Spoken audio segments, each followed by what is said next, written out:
anyone at any company can do this tomorrow. And if you put effort in, it will improve your brand, even though brand is somewhat intangible. Very simple exercise. Simple to do, might not be easy to execute on, depending on your situation.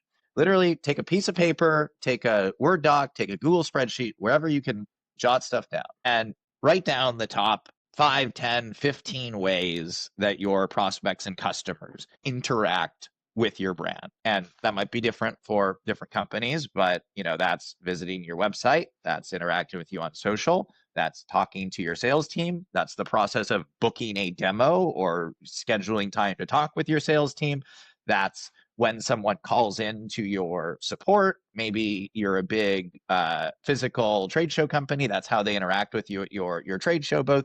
And you create this list of, hey, here are the most prominent ways that people interact with my brand and interact with my company.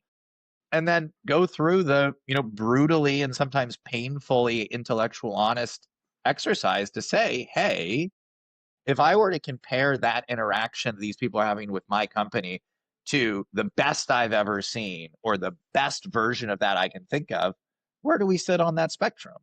And I think in most cases, even myself going through this, you will find that in a lot of cases, you look at how you handle these interactions and you'll say, oh shit, like that's a lot like how every other company does it. And, I wouldn't think that anyone would walk away saying, I just had a magical experience.